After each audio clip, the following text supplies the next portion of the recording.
So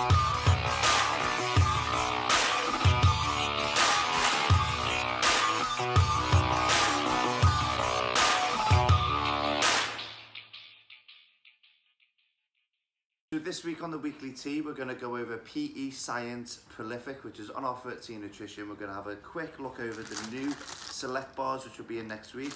And I'm fortunate enough to be joined with Ben, who is the, would you say the face? Sure, yeah. Face, I am the face. The face, the UK face definitely, but it is an American brand, isn't it? So we've seen PEScience actually, I'm going to go more of a relaxed approach to YouTube channel. We've got 10 minutes to chill out here. So it's an all-round pre-workout for people who are not aware of Prolific. It's something that's going to aid in pump performance, increased levels of focus, cognitive function, and even, you could say, memory recall. It focuses on things that, like time-released caffeine, for example. This isn't going to be a hard-hitting stimulant pre-workout, but it will give you a long duration, something that's not going to give you a come down and actually improve your ability to deal with stress. Say that's correct. I think that's fair. Nice compromise there. Yeah. Breakdown. So you get, do you split it down of a 1 scoop serving of a 2, because it's a 40 serving tub, of which we both agree is 2 scoop is a full serving. Yeah. So do you break it down as a 2 scoop serving? Yeah, FDA rules will always say that if you recommend people take 2 scoops, you have to base the supplement facts on 2 scoops. So okay. we can't, you're not legally allowed to say, here is 1 serving of the product, but take 3 servings. So we always, that's why we always say on high volume, we always quote the maximum serving. Yeah. So a maximum is 2 scoops. The maximum is 2 scoops. That's kind of the recommended in terms of all the information we are going to give are going to be on 2 scoops. So you get 6 grams of citrulline. I think, I love citrulline. I don't like citrulline malate. I just think it's kind of, I think citrulline malate's going to be out of the industry in about a year or so. I don't think there's any massive benefit apart from being cheaper and not being able to provide as much citrulline. Yeah, I think because more and more companies are using the higher doses of citrulline. Like, for example, if we're using 6 grams, if people are using a straight 1,1 citrulline malate, then it would be a 12-gram citrulline malate dose, which would be so tangy. So I think that as people use higher and higher doses, I think citrulline malate will probably get phased out a little bit. I think I've always said that there's certain things that are going to get phased out. Number 1 being citrulline malate, 2 will be an acetyltyrosine. Yeah. That'll go soon as well. I think it's just that's the first sign of a brand not being up to speed with what consumers want and what's going to give the best ingredients, or if they're not up to speed, they're actually doing that to give you less citrulline to make it cheaper. Yeah. So 6 grams of citrulline is going to increase nitric oxide and performance via nitric oxide as well. Yeah, so citrulline has been shown in 1 study to increase time trial performance, improve time trial performance. Saying increase implies it was slower, I guess. Yeah. Improve time trial performance, and there's a study on bench pressing where participants who used a short rest period training protocol increased the number of reps they performed towards the end. So if you were doing a kind of bodybuilding style training with shorter rest periods and higher reps, you might notice improved endurance. It wouldn't necessarily translate to someone doing a 1 rep max squat. Yeah, I was going to say, there are brands that say malic acid has been proven to increase endurance as well, but that's not the main mechanism of it being in there. And plus, I heard as well, this is industry gossip, but you can't bond citrulline and malic acid together. So just citrulline and malic acid in the same tub. It's not citrulline. It's like putting beta-alanine and malic acid in the same tub and labelling beta-malate. Let's say hypothetically, I know someone who claims that their company tested various forms of citrulline malate, and the citrulline quantity, if it doesn't specify a ratio, it should be 1:1. So citrulline malate is. Is that the general rule? Is it? If it doesn't citrulline? Yeah. Okay. So anything. So it just says citrulline malate, it's 1:1. In terms of US regulations, if it just says citrulline malate, it's 1:1. If it has to specify if the ratio has changed, but I know someone that claims that because it was citrulline and malic acid thrown together, that they claimed that the amount of citrulline varied massively between brands. Exactly. So it's basically citrulline and malic acid in the tub. Yeah. I'm so sharing rumours though. I'm not. Yeah, we're talking industry gossip. Yeah. But yeah, that's what I do. I'm not a massive fan of, because it's not. If you give say citrulline malate 2-to-1 ratio, for example, be generous, 6 grams, it's going to be 4 grams of citrulline. If you sent it off for a detailed analysis and they give you a breakdown what's in the tub, it wouldn't be citrulline malate. It'd be citrulline and malic acid. You'd have 2 grams of malic acid in the tub. So, anyway, past citrulline. Betaine anhydrous at a clinical dose. I think we've seen in a study done in 4 weeks in people who have an average training time of 4.8 years. They supplemented with 1.25 grams of betaine anhydrous twice a day, and they seen it's the point something I never get. So I say over 5 pounds of muscle and over 6 pounds of fat loss. I think it was 6.4 and 5.3. I can't remember the exact same point one, but I like the fact that it was done in 4.8 years average training time, so it wasn't like a newbie starting, of which you'd kind of maybe get them gains anyway. The mechanics of which it works, of which I've researched, is obviously an osmolyte is going to withdraw a pump, but it converts homocysteine into cysteine. Homocysteine being a degenerative health biomarker as well. And it helps the production of your own creatine as well, so it works synergistically with that. So you always see it in creatine products as well, but you're seeing power output go up, strength go up, 1 rep max. There's an 8 rep max increase as well. It's betaine anhydrous is phenomenal. One of the ingredients, as citrulline malate goes down, betaine anhydrous is appearing more and more and more in pre-workouts. Then you've got 1.5 grams of taurine, just for pump really, is it what's in there. I've seen a study increase in muscle force production. It's going to increase water and hyperhydration in any muscle as well, isn't it?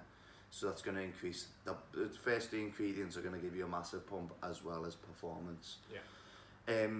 Caffeine at 320. Now, I've done a podcast with Dino and we spoke about that's kind of the only thing I didn't like about this product, was the fact that it didn't give you what is citrulline, is caffeine.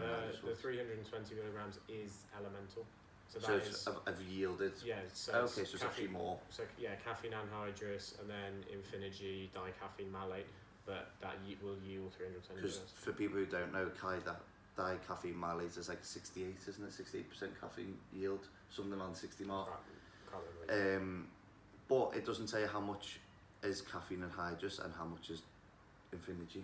That's the only thing I didn't like about it, if that makes sense. So you're going to get 320 milligram of caffeine, you're not going to get that as one hit, you're going to get it at the time of it. So it's not, no matter what ratio that is, it's not bad, like, is it? Yeah. But we just, that was the kind of only thing I could kind of nitpick on that maybe could have been more clearer.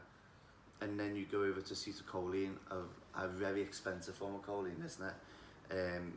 So obviously when you supplement with that, for people who don't know, increases levels of your neurotransmitter acetylcholine, which is our main one for focus and cognitive function. It's the kind of high that you get from a pre-workout, the dialed in focus, the stuff that we want as well. And with it being a form of really expensive acetylcholine, it's one of the most bioavailable forms as well. Then you go on to theanine, which you don't really see in pre-workouts, do you? Yeah. Majority seen in, I see it in sleep aids. Yeah, so theanine is often used in sleep aids. So when we put theanine in with this, people were often a bit confused. But theanine can attenuate some of the side effects to do with caffeine. So caffeine and theanine in combination has been studied numerous times.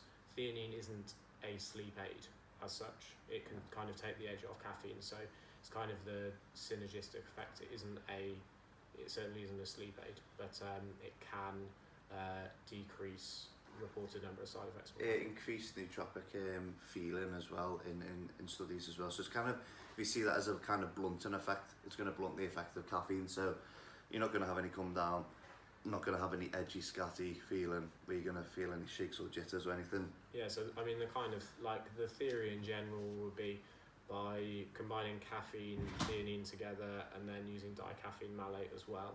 It's the idea of having a more prolonged feeling of energy rather than something that's going to be very hard hitting and then maybe causes a crash later. which is exactly what this is what people buy it for that feeling. Rhodiola rosea extract, which is really good, and adaptogen that helps us deal with stress, especially from acute exercise. It can actually relax muscle vessels as well, that I've seen to increase blood flow.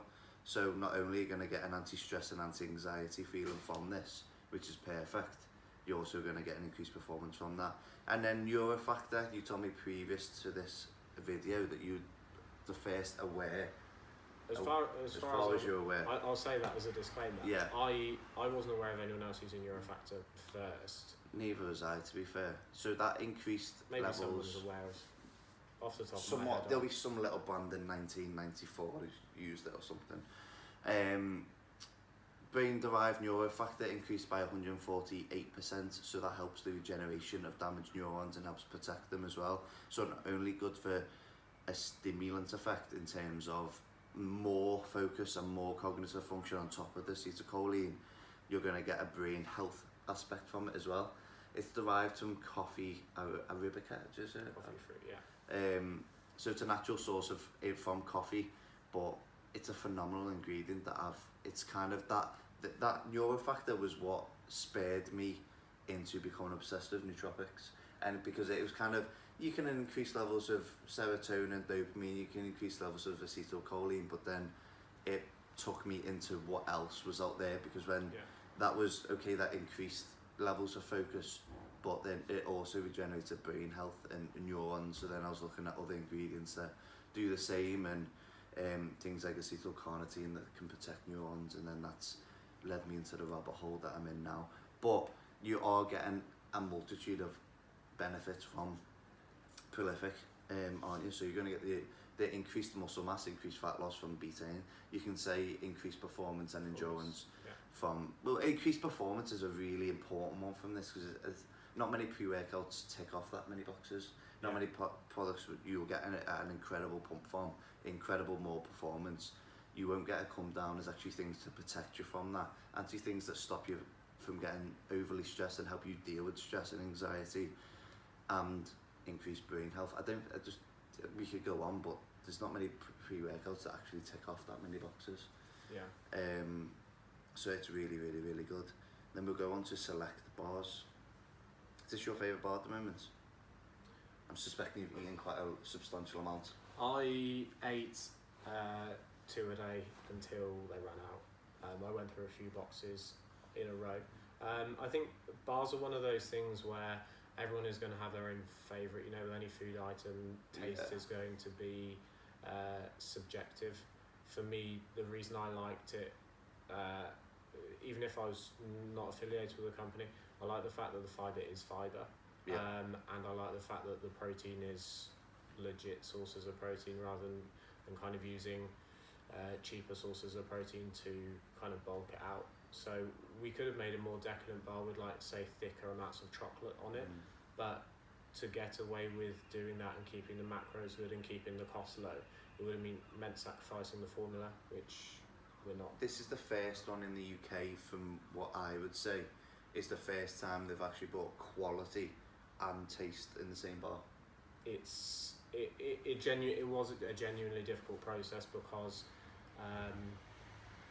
if for example you had, let's say, 10 grams of good quality proteins in there, but you had another 10 from gelatin or collagen or something like that, you have way more leeway on what you put in for texture and taste and everything else. So for us it was one of those, we knew it wouldn't be the cheapest bar on the market.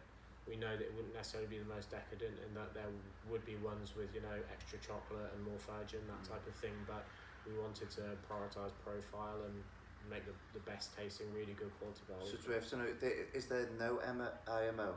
There is IMO. That is IMO, but it doesn't IMO, count as fibre. So the IMO doesn't count towards the fibre on the label. And the protein in it is not from collagen, not from gelatin, so it's actually muscle building protein muscles can use to turn the amino acids into tissue, which is the first and only, from what I am aware. There probably will be something that I'm not thinking about, but the majority of the well-known bars, we won't name any, are not as quality controlled as this, let's say. So for the IMOs are counting as fibre, which aren't actually fibre. So in this bar, there's only 2 grams of carbohydrate that are energy giving. Does that make sense? Yeah, I know what you mean. Like that's the whole kind of like net carb, I guess. Well, I don't really like the term, but that is. Yeah. So it's 2 grams of actives. You could do. Joe, what would be good actually? I might do this actually for a weekly tea. Blood sugar tests. Obviously, you're going to have a slight insulin rise from protein anyway, but you'll be able to compare the blood sugar rise from a normal, well-known bar compared to this. It should be a good noticeably difference. So if something again with net 2 grams of carbs should have the same insulin rise or blood sugar rise as this, but it won't. I'm suspecting. Be good anyway.